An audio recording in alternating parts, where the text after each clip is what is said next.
Hey everybody, we're back again to read some more from Wonder. We are picking up today on page 148.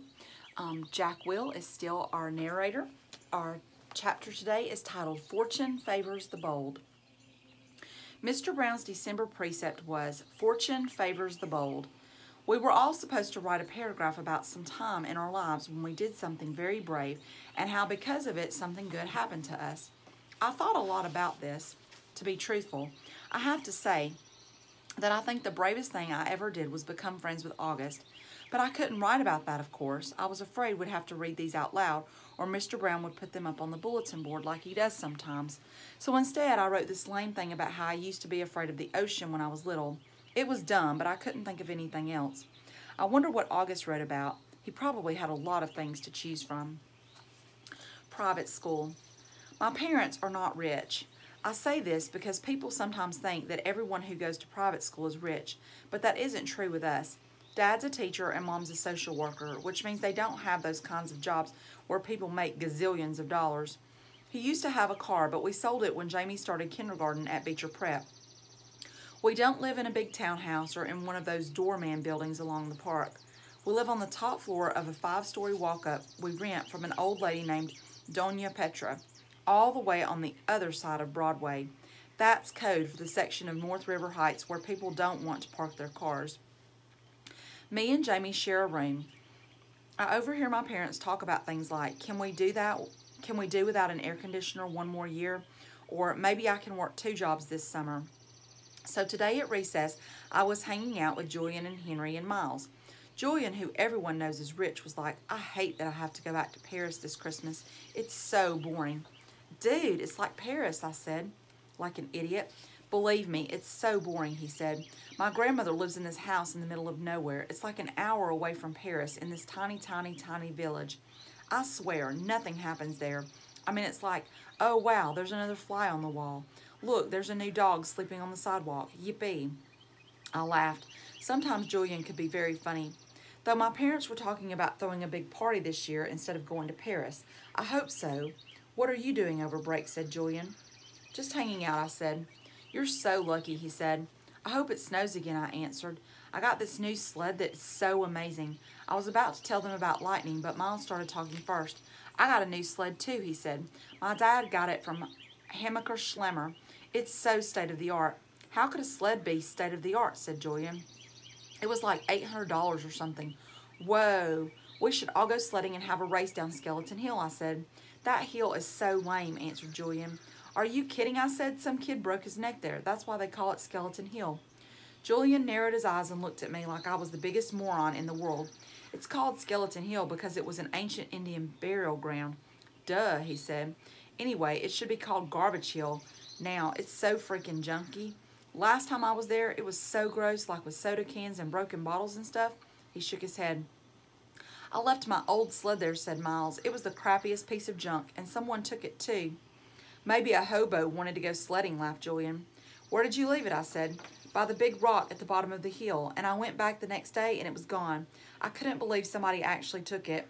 Here's what we can do, said Julian. Next time it snows, my dad could drive us all up to this golf course in Westchester that makes Skeleton Hill look like nothing. Hey, Jack, where are you going? I had started to walk away. I've got to get a book out of my locker, I lied. I just wanted to get away from them fast. I didn't want anyone to know that I was the hobo who had taken the sled. In science. I'm not the greatest student in the world. I know some kids actually like school, but I honestly can't say I do. I like some parts of school, like PE and computer class and lunch and recess, but all in all, I'd be fine without school. And the thing I hate the most about school is all the homework we get. It's not enough that we have to sit through class after class and try to stay awake while they fill our heads with all this stuff we will probably never need to know, like how to figure out the surface area of a cube or what the difference is between kinetic and potential energy. I'm like, who cares? I've never ever heard my parents say the word kinetic in my entire life. I hate science the most out of all my classes. We get so much work it's not even funny, and the teacher, Miss Rubin, is so strict about everything, even the way we write our headings on the top of our papers. I once got 2 points off a homework assignment because I didn't put the date on top. Crazy stuff. When me and August were still friends, I was doing okay in science because August sat next to me and always let me copy his notes. August has the neatest handwriting of anybody I've ever seen who's a boy. Even his script is neat, up and down perfectly, with really small, round, loopy letters. But now that we're ex-friends, it's bad because I can't ask him to let me copy his notes anymore. I was kind of scrambling today trying to take notes about what Miss Rubin was saying. My handwriting is awful. When all of a sudden she started talking about the 5th grade science fair project, how we all had to choose a science project to work on. While she was saying this, I was thinking, we just finished the Egypt project. Now we have to start a whole new thing? And then in my head I was going, oh no, like that kid in Home Alone with his mouth hanging open and his hands on his face. That was the face I was making on the inside. And then I thought of those pictures of melting ghost faces I've seen somewhere, where the mouths are open wide and they're screaming. And then all of a sudden this picture flew into my head, this memory, and I knew what Summer had meant by bleeding scream. It's so weird how it all just came to me in this flash. Someone in homeroom had dressed up in Bleeding Scream costume on Halloween. I remember seeing him a few desks away from me, and then I remember not seeing him again. Oh man, it was August. All of this hit me in science class while the teacher was talking. Oh man, I'd been talking to Julian about August. Oh man, now I understood. I was so mean. I don't even know why. I'm not even sure what I said, but it was bad. It was only a minute or two. It's just that I knew Julian and everybody thought I was so weird for hanging out with August all the time, and I felt stupid, and I didn't know why I said that stuff. I just was going along. I was stupid. I am stupid. He was supposed to come as Boba Fett. I would never have said that stuff in front of Boba Fett, but that was him, that bleeding scream sitting at the desk looking over at us. The long white mask with the fake squirting blood, the mouth open wide, like the ghoul was crying. That was him. I felt like I was going to puke. Partners. I didn't hear a word of what Miss Rubin was saying after that. Blah, blah, blah, science fair project, blah, blah, blah, partners, blah, blah. It was like the way grown-ups talk in Charlie Brown movies, like someone talking underwater. Mwah, mwah, mwah, mwah, mwah, mwah. Then all of a sudden, Miss Rubin started pointing to kids around the class. Reed and Tristan, Maya and Max, Charlotte and Zamina, August and Jack. She pointed to us when she said this. Miles and Amos, Julian and Henry, Savannah and... I didn't hear the rest. Huh, I said. The bell rang. So don't forget to get together with your partners to choose a project from the list, guys, said Ms. Rubin as everyone started taking off. I looked up at August, but he had already put his backpack on and was practically out the door. I must have had a stupid look on my face because Julian came over and said, looks like you and your best bud are partners. He was smirking when he said this. I hated him so much right then. Hello, or to Jack Will, he said when I didn't answer him. Shut up, Julian. I was putting my loose leaf binder away in my backpack and just wanted him away from me. You must be so bummed you got stuck with him, he said. You should tell Miss Rubin you want to switch partners. I bet she'd let you. No, she wouldn't, I said. Ask her. No, I don't want to. Miss Rubin, Julian said, turning around and raising his hand at the same time. Miss Rubin was erasing the chalkboard at the front of the room. She turned when she heard her name. No, Julian, I screamed. What is it, boys? She said impatiently. Could we switch partners if we wanted to? Said Julian, looking very innocent. Me and Jack had this science fair project idea we wanted to work on together. Well, I guess we could arrange that, she started to say. No, it's okay, Miss Rubin, I said quickly, heading out the door. Bye. Julian ran after me. Why'd you do that? He said, catching up to me at the stairs. We could have been partners. You don't have to be friends with that freak if you don't want to be. You know? And that's when I punched him, right in the mouth. Detention. Some things you just can't explain. You don't even try. You don't know where to start. All your sentences would jumble up like a giant knot if you opened your mouth. Any words you used would come out wrong. Jack, this is very, very serious, Mr. Tishman was saying. I was in his office sitting in a chair across from his desk and looking at this picture of a pumpkin on the wall behind him. Kids get expelled for this kind of thing, Jack. I know you're a good kid, and I don't want that to happen, but you have to explain yourself. This is so not like you, Jack, said Mom. She had come from work as soon as they had called her. I could tell she was going back and forth between being really mad and really surprised. I thought you and Julian were friends, said Mr. Tishman. We're not friends, I said. My arms were crossed in front of me. But to punch someone in the mouth, Jack, said Mom, raising her voice. I mean, what were you thinking? She looked at Mr. Tishman. Honestly, he's never hit anyone before. He's just not like that. Julian's mouth was bleeding, Jack, said Mr. Tishman. You knocked out a tooth. Did you know that? It was just a baby tooth, I said. Jack, said Mom, shaking her head. That's what Nurse Molly said. You're missing the point, Mom said. I just want to know why, said Mr. Tishman, raising his shoulders. It'll just make everything worse, I sighed. Just tell me, Jack. I shrugged, but I didn't say anything. I just couldn't. If I told him that Julian had called August a freak, then he'd go talk to Julian about it. Then Julian would tell him how I had badmouthed August too, and everybody would find out about it. Jack, said Mom. I started to cry. I'm sorry. Mr. Tishman raised his eyebrows and nodded, but he didn't say anything. Instead, he kind of blew into his hands, like you do when your hands are cold. Jack, he said, I don't really know what to say here. I mean, you punched a kid. We have rules about that kind of thing, you know? Automatic expulsion, and you're not even trying to explain yourself. I was crying a lot by now, and the second Mom put her arms around me, I started to bawl. Let's, said Mr. Tishman, taking his glasses off to clean them. Let's do this, Jack. We're out for winter break as of next week anyway. How about you stay home for the rest of this week, and then after winter break, you'll come back, and everything will be fresh and brand new. Clean slates, so to speak. Am I being suspended? I sniffled. Well, he said, shrugging, technically yes, but it's only for a couple of days, and I'll tell you what. While you're at home, you take the time to think about what's happened, and if you want to write me a letter explaining what happened and a letter to Julian apologizing, then we won't even put any of this in your permanent record, okay? You go home and talk about it with your mom and dad, and maybe in the morning you'll figure it all out a bit more. That sounds like a good plan, Mr. Tishman, said Mom, nodding. Thank you. Everything is going to be okay, said Mr. Tishman, walking over to the door, which was closed. I know you're a nice kid, Jack, and I know that sometimes even nice kids do dumb things, right? He opened the door. Thank you for being so understanding, said Mom, shaking his hand at the door. No problem. He leaned over and told her something quietly that I couldn't hear. I know. Thank you, said Mom, nodding. So, kiddo, he said to me, putting his hands on my shoulders, think about what you've done, okay? And have a great holiday. Happy Hanukkah, Merry Christmas, Happy Kwanzaa. I wiped my nose with my sleeve and started walking out the door. Say thank you to Mr. Tishman, said Mom, tapping my shoulder. I stopped and turned around, but I couldn't look at him. Thank you, Mr. Tishman, I said. Bye, Jack, he answered. Then I walked out the door. Season's greetings. Weirdly enough, when we got back home and Mom brought the mail, there were holiday cards from both Julian's family and August's family. Julian's holiday card was a picture of Julian wearing a tie, looking like he was about to go to the opera or something. August's holiday card was of a cute little dog wearing reindeer antlers, a red nose, and red booties. There was a cartoon bubble above the dog's head that read, Ho, ho, ho. On the inside of the card it read, To the Will family, peace on earth. Love, Nate, Isabel, Olivia, August, and Daisy. Cute card, huh? I said to Mom, who had hardly said a word to me all the way home. I think she honestly just didn't know what to say. That must be their dog, I said.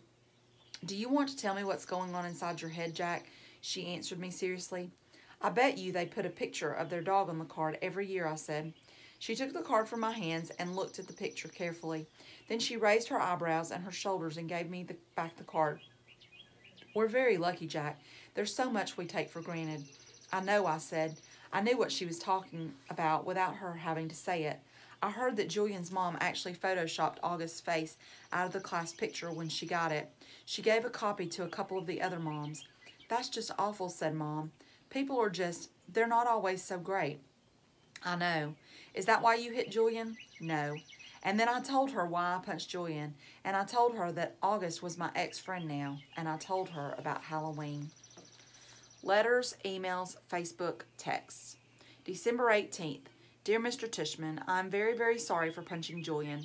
It was very, very wrong for me to do that. I am writing a letter to tell him that too. If it's okay, I would really rather not tell you why I did what I did, because it doesn't really make it right anyway. Also, I would rather not make Julian get in trouble for having said something he should not have said. Very sincerely, Jack Will. December 18th. Dear Julian, I'm very, very, very sorry for hitting you. It was wrong of me. I hope you are okay. I hope your grown-up tooth grows in fast. Mine always do. Sincerely, Jack Will. December 26th. Dear Jack, thank you so much for your letter. One thing I've learned after being a middle school director for 20 years, there are almost always more than two sides to every story. Although I don't know the details, I have an inkling about what may have sparked the confrontation with Julian. While nothing justifies striking another student, ever, I also know good friends are sometimes worth defending. This has been a tough year for a lot of students, as the first year of middle school usually is. Keep up the good work and keep being the fine boy we all know you are. All the best, Lawrence Tishman, Middle School Director. Email. Dear Mr. Tishman, I spoke with Amanda and John Will yesterday, and they expressed their regret at Jack's having punched our son Julian in the mouth. I'm writing to let you know that my husband and I support your decision to allow Jack to return to Beecher Prep after a 2-day suspension. Although I think hitting a child would be valid grounds for expulsion in other schools, I agree such extreme measures aren't warranted here. We have known the Will family since our boys were in kindergarten and are confident that every measure will be taken to ensure this doesn't happen again. To that end, I wonder if Jack's unexpectedly violent behavior might have been a result of too much pressure being placed on his young shoulders. I'm speaking specifically of the new child with special needs who both Jack and Julian were asked to befriend. In retrospect, and having now seen the child in question at various school functions and in the class pictures, I think it may have been too much to ask of our children to be able to process all that. Certainly when Julian mentioned he was having a hard time befriending the boy, we told him he was off the hook in that regard. We think the transition to middle school is hard enough without having to place greater burdens or hardships on these young, impressionable minds. I should also mention that as a member of the school board, I was a little disturbed that more consideration was not given during this child's application process to the fact that Beecher Prep is not an inclusion school. There are many parents, myself included, who question the decision to let this child into our school at all. At the very least, I am somewhat troubled that this child was not held to the same stringent application standards, i.e. interview, that the rest of the incoming middle school students were. Best, Melissa Albans. Another email. Dear Ms. Albans, thank you for your email outlining your concerns. Were I not convinced that Jack Will is extremely sorry for his actions, and were I not confident that he would not repeat these actions, rest assured that I would not be allowing him back to Beecher Prep. As for your other concerns regarding our new student August, please note that he does not have special needs. He is neither disabled, handicapped, nor developmentally delayed in any way, so there was no reason to assume anyone would take issue with his admittance to Beecher Prep, whether it is an inclusion school or not. In terms of the application process, the admissions director and I both felt it within our right to hold the interview off-site at August's home for reasons that are obvious. We felt that this slight break in protocol was warranted, but in no way prejudicial in one way or another to the application review. August is an extremely good student and has secured the friendship of some truly exceptional young people, including Jack Will. At the beginning of the school year, when I enlisted certain children to be a welcoming committee to August, I did so as a way of easing his transition to a school environment. I did not think asking these children to be especially kind to a new student would place any extra burdens or hardships on them. In fact, I thought it would teach them a thing or two about empathy and friendship and loyalty. As it turns out, Jack Will didn't need to learn any of these virtues. He already had them in abundance. Thank you again for being in touch. Sincerely, Lawrence Tishman. Another email. Hi, Melissa. Thank you for being so understanding about this incident with Jack. He is, as you know, extremely sorry for his actions. I hope you do accept our offer to pay Julian's dental bills. We are very touched by your concern regarding Jack's friendship with August. Please know we have asked Jack if he felt any undue pressure about any of this, and the answer was a resolute no. He enjoys August's company and feels like he has made a good friend. Hope you have a happy new year. John and Amanda Will. Hi, August. Jack Lope Will wants to be friends with you on Facebook. To AuggieDoggyPullman@email.com. Hey, August. It's me, Jack Will. I noticed I'm not on your friends list anymore. I hope you friend me again because I'm really sorry. I just wanted to say that. Sorry, I know why you're mad at me now. I'm sorry I didn't mean the stuff I said. I was so stupid. I hope you can forgive me. Hope we can be friends again, Jack. New text message from August. Got your message. You know why I'm mad at you now? Did Summer tell you? New message from Jack Will. She told me bleeding scream is a hint, but didn't get it at first when I remember seeing bleeding scream in homeroom on Halloween. Didn't know it was you. Thought you were coming as Boba Fett. New text message from August. I changed my mind at the last minute. Did you really punch Julian? New text message from Jack. Yeah, I punched him, knocked out a tooth in the back, a baby tooth. New text message from August. Why'd you punch him? New text message from Jack. I don't know. New from August. Liar, I bet he said something about me, right? New from Jack. He's a jerk, but I was a jerk too. Really, really, really, really sorry for what I said, dude. Okay, can we be friends again? New from August. Okay. New from Jack Will. Awesome. New from August. But tell me the truth, okay? Would you really want to kill yourself if you were me? New from Jack Will. No, I swear on my life. But dude, I would want to kill myself if I were Julian. New from August. LOL. Yes, dude, we're friends again. All right, we're going to stop there for today. I hope you enjoyed that section, and I will see you again next time. Bye.